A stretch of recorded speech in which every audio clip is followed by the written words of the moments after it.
this second part of business and profession will entirely deal with the concept of depreciation. अब हम सबको पता है depreciation क्या होता है. It is like wear and tear of any asset. तो जब आप एसेट को यूज करेंगे तो डेप्रिसिएशन लगेगी. तो ये जो सेकंड पार्ट है हमारा, it will give you in detail कि आपने डेप्रिसिएशन के कॉन्सेप्ट को कैसे ट्रीट करना है.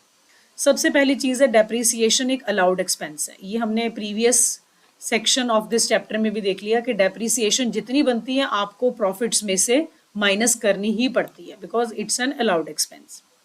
अब एसेट्स के ऊपर लगती है डेप्रिसिएशन, तो इनकम टैक्स के अकॉर्डिंगली ये एसेट्स हैं जो जनरली बिजनेस में यूज़ होती हैं.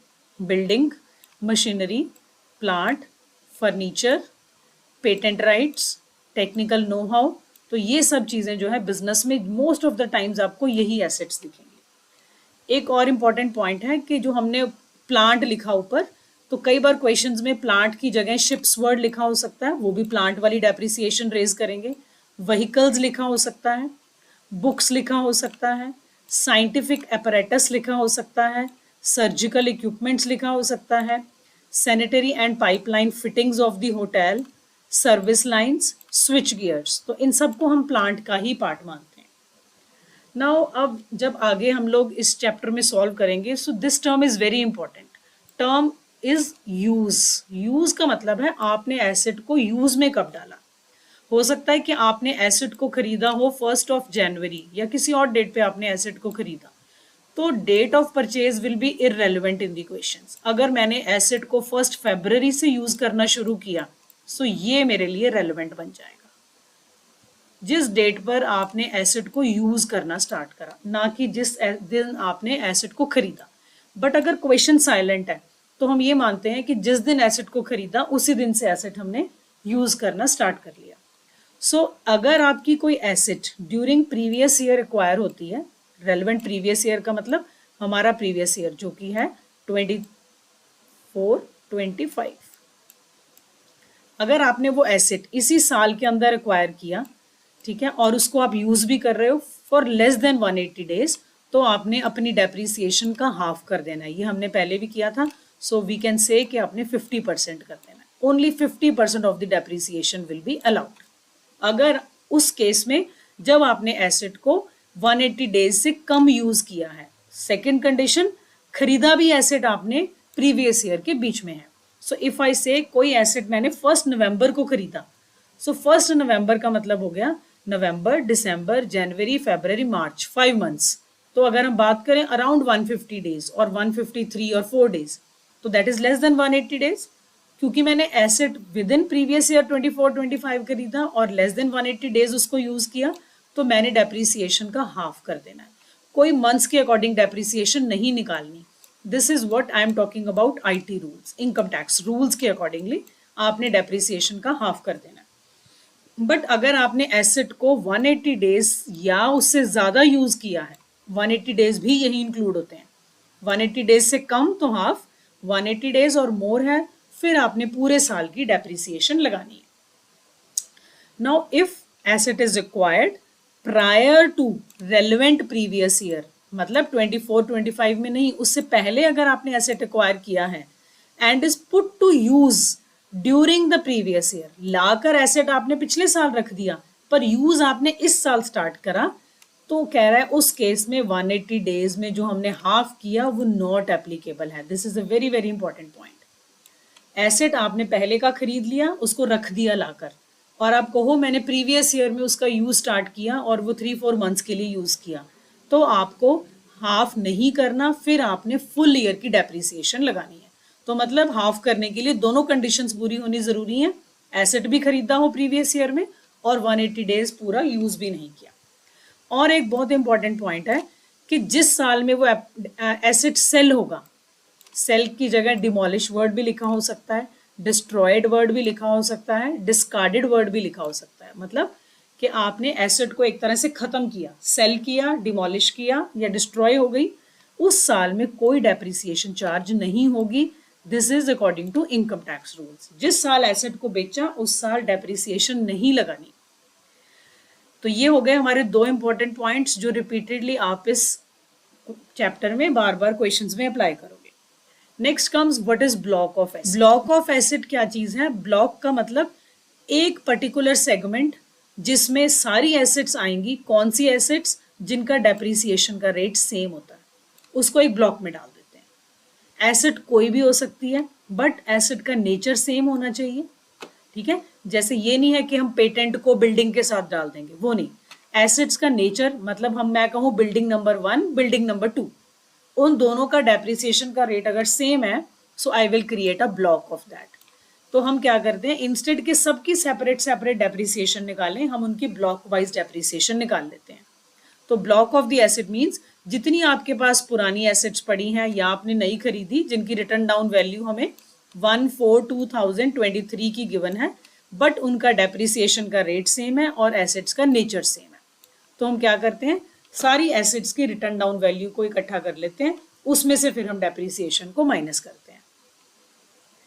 Next comes method of depreciation. ये आपने शुरू से पढ़ा है +1 से कि दो तरह के मेथड्स होते हैं डेप्रिसिएशन चार्ज करने के, return down value method and straight line method. तो रिटर्न डाउन वैल्यू मेथड में जो डेप्रिसिएशन लगती है वो बैलेंस के ऊपर लगती है, और स्ट्रेट लाइन मेथड में जो है डेप्रिसिएशन वो आपकी कॉस्ट के ऊपर लगती है। अब जो भी आप ये चैप्टर करोगे, ये IT टैक्स डिपार्टमेंट के अकॉर्डिंगली सारी डेप्रिसिएशन रिटर्न डाउन वैल्यू के अकॉर्डिंग ही लगती हैं। ये जो स्ट्रेट लाइन मेथड है only and only for power sector undertakings apply करता है on the assets which are acquired on और आफ्टर 1/4/1997। तो ये थ्योरी के लिए पढ़ लो, वैसे जितना भी आप लोग क्वेश्चंस करोगे वहां पर रिटर्न डाउन वैल्यू गिवन ही होगी, उसी के अकॉर्डिंग हम डेप्रिसिएशन लगाएंगे। बट यू शुड नो कि स्ट्रेट लाइन मेथड सिर्फ पावर सेक्टर में अप्लाई होता है। Next come there are some important rates of depreciation. तो मोर और लेस आपको ये रेट्स लर्न करने हैं, 99% क्वेश्चंस में दिए होंगे, but still you have to learn. जो मैंने ये बोल्ड कर रखे हैं स्पेशली, वो आपने लर्न जरूर करने हैं। सबसे पहले 5% ब्लॉक। अब मैंने ब्लॉक का मीनिंग आपको बता दिया। Block means all the assets which will fetch same rate of depreciation. तो 5% ब्लॉक में क्या आता है, कोई भी बिल्डिंग जो रेजिडेंशियल पर्पज के लिए यूज हो रही है। बट होटल, अगर आप कहो होटल रेजिडेंशियल है, नहीं। बोर्डिंग रेजिडेंशियल है, नहीं। वो क्या है, आपके बिजनेस है। तो अगर कोई बिल्डिंग रेजिडेंशियल पर्पज के लिए यूज हो रही है तो आपने उसके ऊपर 5% रेट ऑफ डेप्रिसिएशन लगाना है। अगर कोई बिल्डिंग नॉन रेजिडेंशियल पर्पज के लिए यूज हो रही है तो 10%। So these two you have to learn, 5% for residential buildings, 10% for non residential buildings. और जो बिल्डिंग्स आपने एक्वायर करी हैं आफ्टर 1/9/2022 फॉर इंस्टॉलिंग मशीन्स, वहाँ प्लांट्स इंस्टॉल हुए which will form part of water supply projects और वाटर ट्रीटमेंट प्रोजेक्ट्स और business of infrastructure facilities, उनके लिए एक डिफरेंट रेट है 40%। ये आपको most of the times question में गिवन होगा कि इस बिल्डिंग पे आपने 40% लगानी है। इसके अलावा अगर कोई बिल्डिंग टेम्परेरी स्ट्रक्चर है या वुडन स्ट्रक्चर्स हैं, उनके ऊपर भी 40% का रेट लगेगा। उसके बाद आता है फर्नीचर। फर्नीचर पे डेप्रिसिएशन इज ऑलवेज 10%, और लिखा हुआ है कि फर्नीचर में अगर आपको फर्नीचर एंड फिटिंग्स वर्ड लिखा है, इलेक्ट्रिकल फिटिंग्स वर्ड लिखा है, फैंस लिखा है, तो ये इसी ब्लॉक में आएंगे। 10% के ब्लॉक में आप ये सारा इकट्ठा कर सकते हो। Next most important is plant and machinery. Plant and machinery के केस में 15% आपने लगानी है डेप्रिसिएशन। अगर कुछ भी नहीं मेंशन्ड, सिंपल गिवन है प्लांट एंड मशीनरी, सो सारी प्लांट एंड मशीनरी के ऊपर जो है आपने 15% लगाना है, एक्सेप्ट ये जो राइट साइड पर लिखी है 20, 30, 40। इन केसेस में हम डिफरेंट रेट लगाएंगे। If nothing is mentioned in equation 15%। अब 15% में मोटर कार को भी इंक्लूड करोगे। किसी क्वेश्चन में कार गिवन है 15%। सर्जिकल इक्विपमेंट, ये भी हमने प्रॉफिट एंड गेन्स वाले चैप्टर के कुछ क्वेश्चंस में किया था, 15% लगता है सर्जिकल इक्विपमेंट्स के ऊपर। अगर आपको क्वेश्चन में कहीं मोटरसाइकिल वर्ड दिखता है उसके ऊपर भी 15%, स्कूटर दिखता है 15%, AC, बसेस, ट्रक्स, पर टैक्सी पर नहीं। टैक्सी को छोड़कर बाकी सारी मोटर कार्स के ऊपर या मोटर व्हीकल्स के ऊपर आपने 15% रेट लगाना है। Then comes 20% block. इसमें इनलैंड वेसल्स, ओशियन शिप्स, इन सब के लिए 20% का रेट लगता है। मैंने बेटा जो जो बोल्ड करे हैं बस आपने वही वही लर्न करने हैं। ये मैंने सारा डिटेल दे दिया। If you want to prepare a theory question on depreciation, कई बार पूरा क्वेश्चन ऐसे आ जाता है कि डेप्रिसिएशन के बारे में लिखो IT टैक्स के अकॉर्डिंग, तो ये आप सारा चैप्टर लिख सकते हो, बट प्रैक्टिकल करते टाइम जो बोल्ड कर रखे हैं बस वही वही लर्न करने हैं। देन कम्स 30% ब्लॉक, ये मोटर बसेस के लिए, मोटर लॉरीज के लिए, मोटर टैक्सीज के लिए, अगर वो बिजनेस के लिए यूज हो रही हैं तो आपने रेट लगाना है 30%। इसके अलावा जो moulds, plastic and rubber goods industry वाले यूज करते हैं उनके लिए भी 30%। नेक्स्ट इज 40% ब्लॉक, इसमें सारे एयरक्राफ्ट्स आएंगे, कंप्यूटर्स आएंगे, बुक्स आएंगी।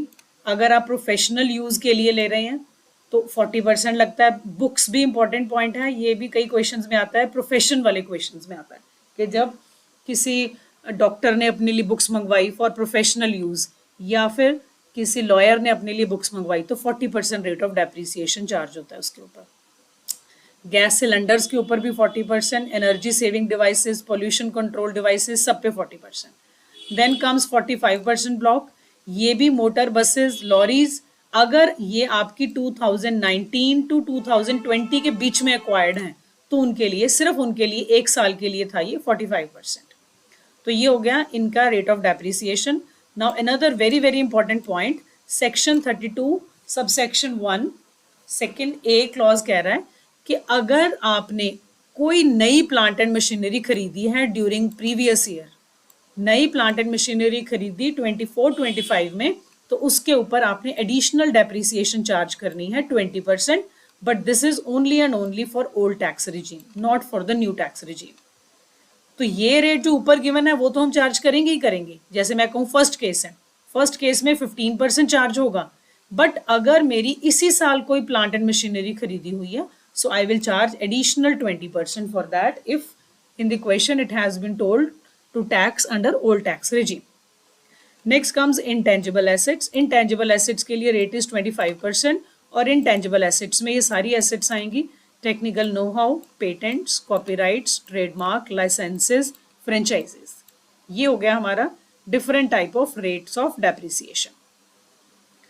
Next comes, कई बार कुछ question में, क्वेश्चन प्रैक्टिकल नहीं है इसके साथ के, still in the theory part you can see tea development account.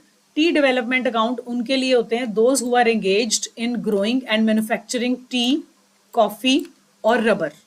तो इनके लिए डेप्रिसिएशन हम कैसे चार्ज करते हैं, जितनी अमाउंट इन्होंने अपने नाबार्ड के special account, NABARD is national agricultural bank for rural development, तो ये वाला जो बैंक है इसमें आपका टी डिपॉजिट अकाउंट खुलता है, तो उसमें अगर आपने मनी डिपॉजिट कराई है उसे कंपेयर करते हैं विद 40% ऑफ प्रॉफिट जो हमें टी बिजनेस से आया, इन दोनों में से जो भी लीस्ट होगा वो हमारी डेप्रिसिएशन बन जाएगी फॉर टी बिजनेस होल्डर्स। अगर किसी क्वेश्चन में लिखा है कोई भी पर्सन टी को ग्रो करने में, कॉफी को ग्रो करने में, रबर को ग्रो करने में इन्वॉल्व है और साथ में टी डेवलपमेंट अकाउंट दिया हुआ है, तो उसकी डेप्रिसिएशन इस तरह से चार्ज करेंगे, amount deposited in NABARD और 40% of the profit from the tea और कॉफी बिजनेस। अब क्वेश्चंस में एक और इंपॉर्टेंट पॉइंट आता है कि कॉस्ट क्या चीज होती है। What is the cost? Cost means जितनी कॉस्ट असेसी ने लगाई है एसेट को खरीदने में, राइट, प्लस अगर कोई इंस्टॉलेशन के चार्जेस हैं वो भी कॉस्ट का पार्ट बनेंगे, because sometimes we have to charge depreciation on the cost. So cost plus installation expenses. अब इंस्टॉलेशन में कोई बिगिनिंग में आपको इंश्योरेंस पे करना पड़ा, फ्रेट पे करना पड़ा, लोडिंग अनलोडिंग के ऊपर एक्सपेंडिचर करने पड़े, मॉडिफिकेशंस करवानी पड़ी, इंटरेस्ट और रिपेयर पे करना पड़ा, बट ये बहुत इंपॉर्टेंट है before the asset is put to use. पहली बार जब एसेट यूज हुआ उससे पहले पहले अगर आपने कोई भी खर्चा किया है that will B part of your actual cost. अगर आपको कोई एसेट गिफ्ट या हेरिटेज से आया है तो जो पिछला ओनर था उसको उस एसेट की रिटर्न डाउन वैल्यू पता होगी, तो वो प्रेजेंट ओनर के लिए कॉस्ट बन जाएगी। गिफ्ट और हेरिटेज क्या होता है कि गिफ्ट मतलब किसी पर्सन ने आपको एज अ प्रेजेंट दिया, और in heritage means after the death the property comes back to another person. अब जिसको प्रॉपर्टी फ्री में आई या गिफ्ट में आई तो उसके लिए एक्चुअल कॉस्ट क्या होगी? For this purpose we will calculate cost to the previous owner. Previous owner बताएगा कि इसकी रिटर्न डाउन वैल्यू क्या बनती है, and I hope you understand what is written down value, asset की cost minus all the depreciation till date. Next comes asset used for scientific research. कोई asset है, आप बिजनेस में उसको रिसर्च के लिए यूज कर रहे थे, फिर आपको लगा कि ये बिजनेस में एमी पड़ी है एसेट, तो उसको आपने अपनी बिजनेस एसेट में कन्वर्ट कर लिया। Asset was purchased for research, research आपने कर ली, फॉर एग्जाम्पल मैंने बुक्स खरीदी रिसर्च के लिए, एक बार तो रिसर्च हो गया, उसके बाद वो चीज मेरे पास पड़ी है, तो I converted that asset after scientific research into a business asset. तो इस केस में एक्चुअल कॉस्ट क्या होगी, जितनी एसेट थी कॉस्ट की माइनस जितनी अभी तक डेप्रिसिएशन या डिडक्शन मिल चुकी है, तो that will become cost for the business. Next last point for this chapter is block of asset. जब भी आपको क्वेश्चन में गिवन होगा, हमने डिस्कस किया block means a particular set of assets जिनका सेम डेप्रिसिएशन का रेट है प्लस जिनका नेचर भी सेम है, वो सारी एसेट्स आपने एक ब्लॉक में डाल ली। तो उसमें पुरानी एसेट्स होंगी पहले जो पिछले साल की हैं 1423 की पुरानी assets, plus cost of new assets acquired, जितनी आपने नई एसेट्स एक्वायर करी इस साल में। अब यहाँ पर हम 23 की जगह 24 कर देते हैं, तो ये जो एसेट्स हैं प्रीवियस एसेट्स प्लस जितनी आपने इस साल के बीच में खरीदी, ये बन गई total value of the block. इसमें से अगर मैंने कोई एसेट्स बेच दी होंगी तो जितने की वो एसेट बेची होगी वो मैं यहाँ माइनस कर लूंगी इसी ब्लॉक में से। कुछ एसेट्स पुरानी है ना, ये एसेट्स पुरानी पड़ी है, ये मैंने नई खरीद ली, हो सकता है मैं पुरानी में से कुछ बेच दूं, तो क्वेश्चन बताएगा आपको कि जितने पैसे मिले, बट ये पैसे माइनस करने से पहले अगर कोई एक्सपेंसेस हैं सेल के वो हम माइनस कर लेंगे। So this will become written down value of my block on 31 March 2025। ये मेरी ब्लॉक की वैल्यू बनेगी अगले साल के लिए। अब ब्लॉक में अगर कुछ है तो वो उसके ऊपर डेप्रिसिएशन लगेगी। कई बार सारा का सारा ब्लॉक खाली हो जाता है, तो जब सारा ब्लॉक बिक गया तो वहां से हमें कैपिटल गेन आता है। ये मैंने लिखा हुआ है STCG, this is short term capital gain. अगर मैं कहूँ मेरे एसेट की रिटर्न डाउन वैल्यू है 2 लाख पुराने एसेट्स की, नया एसेट मैंने खरीदा 1 लाख का, तो टोटल बन गया मेरे पास 3 लाख। अब अगर क्वेश्चन कहता है कि आपने एसेट बेची 4 लाख की, तो मतलब मेरा सारा का सारा ब्लॉक खाली हो गया, सो कोई डेप्रिसिएशन नहीं लगेगी। मैं कहूंगी मैंने 3 लाख वाली एसेट 4 लाख में बेच दी, तो मेरे को 1 लाख का कैपिटल गेन हो गया बेचने के बाद, that will be short term capital gain. अगर ब्लॉक में कुछ बचा होगा then I will be charging depreciation on that block. अब हम इसका मैं आपको एक क्वेश्चन 1-2 करके दिखा देती हूँ। इस क्वेश्चन में लिखा हुआ है the following particulars for depreciation purposes are furnished by an assessing for the accounting year 31 March 25। It is producing news prints. तो सबसे पहले हमें दिख रहा है return down value, non residential building लिखा है ऊपर और डेप्रिसिएशन का रेट लिखा हुआ है 10%। तो सबसे पहले मैंने बना लेना है फर्स्ट ब्लॉक, ये है मेरा 10% ब्लॉक। 10% ब्लॉक में मुझे दिख रहा है नॉन रेजिडेंशियल बिल्डिंग।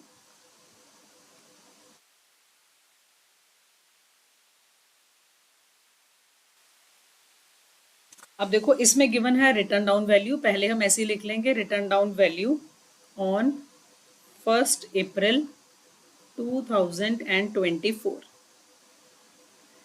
2024 में इस ब्लॉक में हमारे पास ये पुरानी एसेट्स हैं, मतलब नॉन रेजिडेंशियल बिल्डिंग जो पहले से मेरे पास है वो 25,000 की है। नीचे लिखा हुआ है एडिशंस, अब इसमें ऐड करेंगे एडिशंस।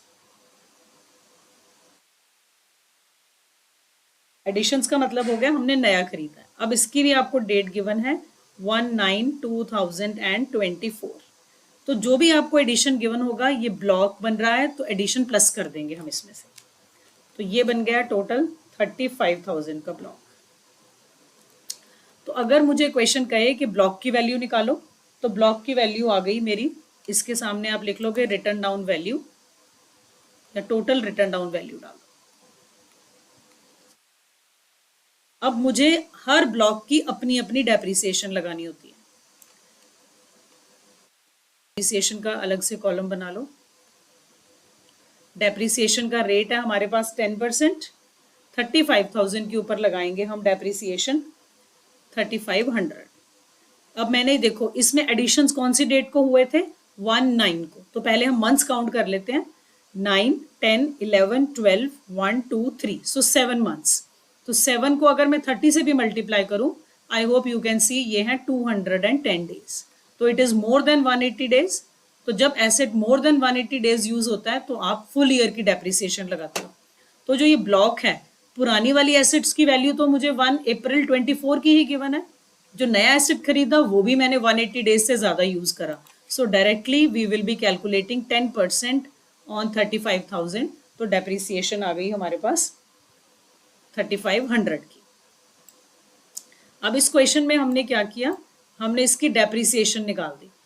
अगर आपको क्वेश्चन में लिखा हुआ है कि साथ साथ में आप ब्लॉक की रिटर्न डाउन वैल्यू भी बताओ कितनी आती है, तो वो भी हम निकाल सकते हैं। यहाँ पर एक और कॉलम बना सकते हैं, रिटर्न डाउन वैल्यू ऑन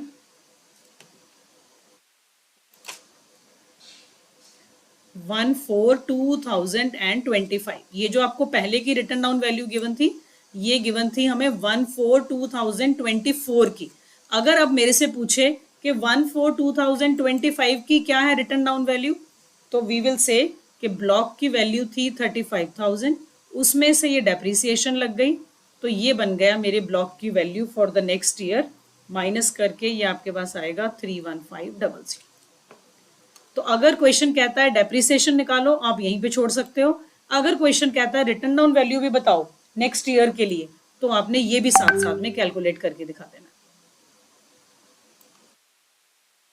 अब हम नाउ सेकेंड ब्लॉक जो है दैट इज मशीनरी, डेप्रिसिएशन का रेट है 15%। सो ये हमारा हो गया 15% ब्लॉक और एसेट का नाम है मशीनरी। नाउ मशीनरी की हमें रिटर्न डाउन वैल्यू गिवन है ऑन 1/4/2024, जब हमारा प्रीवियस ईयर स्टार्ट हुआ। इसको आपने इसी तरह से सेम लाइन चलती रहेगी। तो जब हमारा प्रीवियस ईयर स्टार्ट हुआ, मशीनरी की वैल्यू थी 50,000 की, इसमें फिर एडिशंस हुए। एडिशंस की डेट गिवन है 10/9/2024, ये हो गया 12,000। तो अब मेरे ब्लॉक की वैल्यू बन गई 62,000। अगेन बिफोर चार्जिंग डेप्रिसिएशन फिर मुझे चेक करना पड़ेगा क्या जो नई मशीनरी आई है वो मेरे पास 180 डेज से ज़्यादा रही है। तो हमने अब क्या करेंगे, इसके डेज काउंट करते हैं। 10/9/2024 से शुरू होंगे, तो हमारे पास सितंबर के हो गए 21 days, October, November, December, January, February and मार्च, इन सबको ऐड कर लेते हैं। 203 डेज, तो it is far more than 180 days.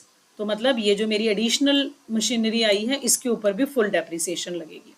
अब रेट मुझे लगाना है 15%, तो 62,000 के ऊपर 15%, it comes out to be 9300।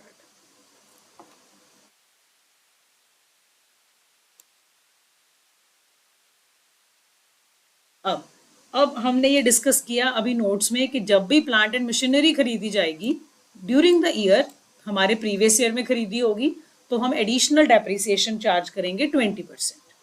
ऊपर के पॉइंट में था बिल्डिंग, इसलिए मैंने चार्ज नहीं करी। इस पॉइंट में है machinery. So when ever any machinery will be purchase during previous year 24-25, तो यहाँ पर आपने एडिशनल डेप्रिसिएशन खुद ही चार्ज करनी है, and you have to remember the rate of depreciation for additional depreciation, it is 20%। अब ये 20% किसके ऊपर लगाएंगे, सिर्फ नई वाली के ऊपर, पूरे ब्लॉक पे नहीं लगाएंगे। तो हमने 12,000 का 20% निकाल लेना है, और ये भी सेम उसी तरह से डेज वही रहेंगे, तो इस केस में भी डेज वही आएंगे। It is more than 203 days, तो मतलब मुझे पूरे साल की लगानी है।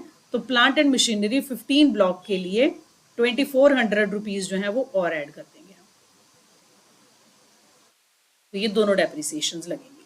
तो अगर अब मुझे इस ब्लॉक की रिटर्न डाउन वैल्यू निकालनी हो, तो I will do 62,000 minus 9300 minus 2400,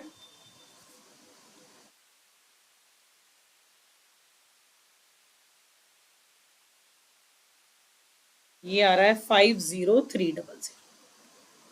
ये मेरे सेकेंड ब्लॉक की मशीनरी की डेप्रिसिएशन के बाद की वैल्यू आ गई। Coming to the next block, next block है फर्नीचर, तो 10% का है। अब देखो बहुत इंपॉर्टेंट पॉइंट है यहाँ पर, जो मैंने पहला किया ब्लॉक बनाया था उसमें भी 10% ही रेट था डेप्रिसिएशन का। फर्स्ट ब्लॉक में the rate was same, but मैं उन दोनों ब्लॉक्स को इकट्ठा नहीं करूंगी। वाई? ब्लॉक तभी बनता है जब नेचर ऑफ एसेट भी सेम हो, दूसरी चीज रेट ऑफ डेप्रिसिएशन भी सेम हो। अगर यहां पर मैं देखूं, फर्स्ट जो केस था 10% वाला, वो बिल्डिंग थी, और ये जो 10% है ये फर्नीचर है, तो बिल्कुल ही डिफरेंट नेचर है। तो आपने इनकी अलग अलग डेप्रिसिएशन के ब्लॉक्स बनाने। अब इस केस में भी हम सेम करेंगे। Return down value on 1/4/2024, written down value is 12,000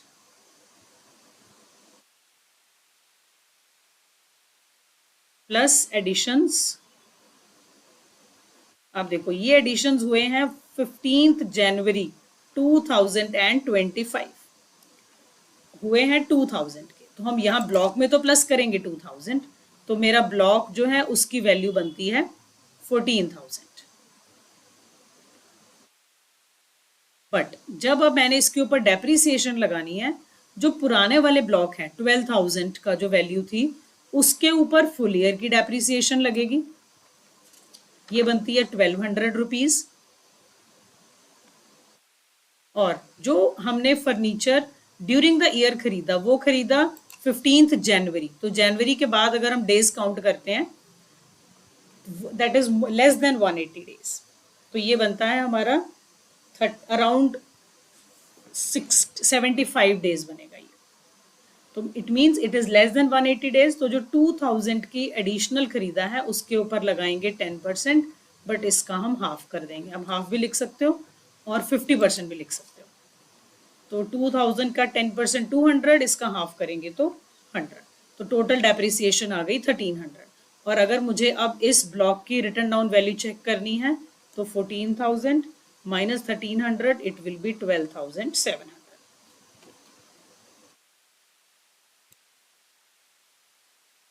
तो ये हमारी तीनों एसेट्स की डेप्रिसिएशन आ गई।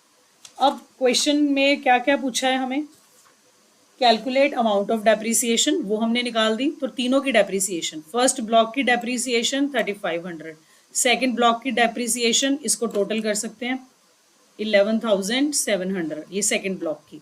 थर्ड ब्लॉक की डेप्रिसिएशन 1300, वो निकल गई। रिटर्न डाउन वैल्यूज वो भी हमने निकाल ली।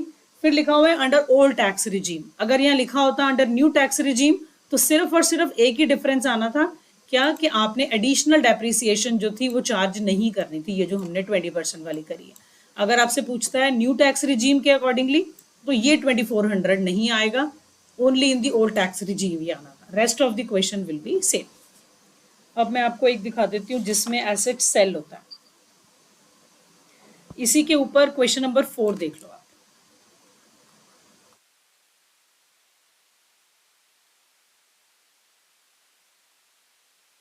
Following particulars are furnished by a private company relating to plant and machinery. देखो जैसी प्लांट एंड मशीनरी दिखे तो सबसे पहले चेक कर लेना कि एडिशनल डेप्रिसिएशन जरूर चेक होगी अगर ओल्ड टैक्स रिजीम है तो।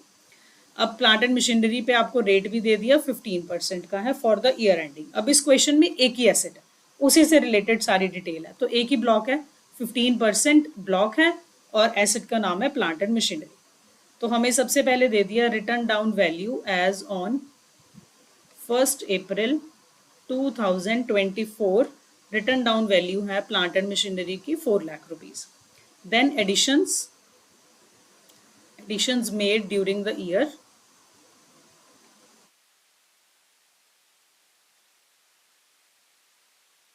ये गिवन है हमें 60,000 का।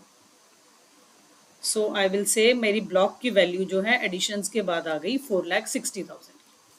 अब वो कह रहा है during the year an item of machinery was sold for ₹20,000। तो जैसे ही एसेट बिकेगा आपने लेस कर देना है। मनी रियलाइज्ड, जितने पैसे आएंगे उससे करेंगे, जितने का एसेट था वो नहीं लेंगे। Money realised on asset sold during the year. During the year item of machinery was sold for ₹20,000। तो हमने 20,000 को जितने पैसे आपको आए होंगे वो माइनस कर लेंगे, ये बन गया 4,40,000। फिर वो लिख रहा है the written down value of this item जो हमने बेचा है वो थी 11,000। हमने इसका कुछ नहीं करना, मेरे को सिर्फ और सिर्फ ये देखना है सेल प्राइस क्या है, मनी आई कितनी है। तो लेस में हमेशा मनी रियलाइज डालोगे, ठीक है। The item was purchased for 16,000, जितने का मर्जी खरीदा हो, ठीक है, उसकी रिटर्न डाउन वैल्यू कुछ भी है, मेरे को सेल प्राइस चाहिए अपने ब्लॉक के लिए। अब ये जो हमारे पास आ गया इसको हम लिख देंगे, ये है हमारी return down value on 31 March 2025। एक साल में ये हुआ है एसेट्स में, और इसी के ऊपर साल के लास्ट डेट में ही आप डेप्रिसिएशन लगाते हो। तो अब मैं अगर मुझे इसके ऊपर डेप्रिसिएशन निकालनी हो, लेस करूंगी मैं डेप्रिसिएशन। अब देखो डेप्रिसिएशन कैसे लगेगी। अब इस क्वेश्चन में एडिशनल मशीनरी आई है, यस, ये जो हमने यहाँ लिखा था एडिशंस मेड, इसको आपने अलग कर लेना है। तो कितनी है ये 60,000 जो है ये मैंने ड्यूरिंग द ईयर खरीदा हुआ है। तो हम लगाएंगे डेप्रिसिएशन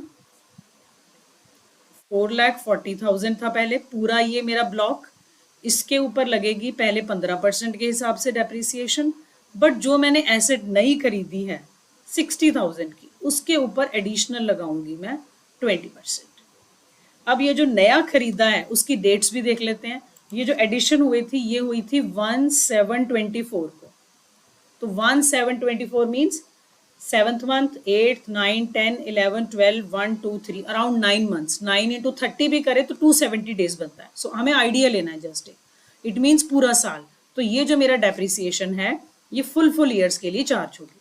4,40,000 पे 15% तो पूरे ब्लॉक पे लगना है, बट एडिशनल वाली जो थी 60,000 उसके ऊपर मुझे 20% एक्स्ट्रा चार्ज करना है।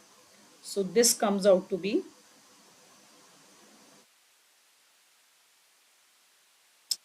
ये आता है 66,000, और 60,000 का 20% करे तो 12,000।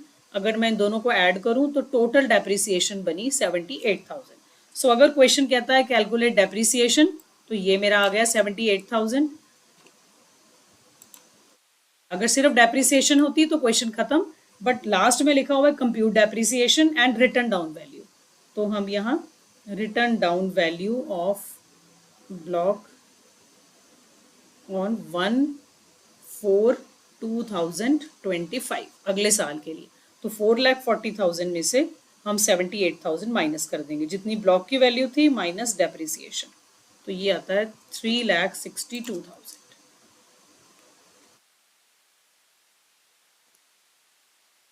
और यहाँ पर टैक्स रिजीम के बारे में कुछ खास दिया नहीं हुआ हमें कि ओल्ड है कि न्यू है, तो हमें कुछ नहीं गिवन, तो हम ओल्ड एज्यूम करके डेप्रिसिएशन, एडिशनल डेप्रिसिएशन भी चार्ज कर देते हैं।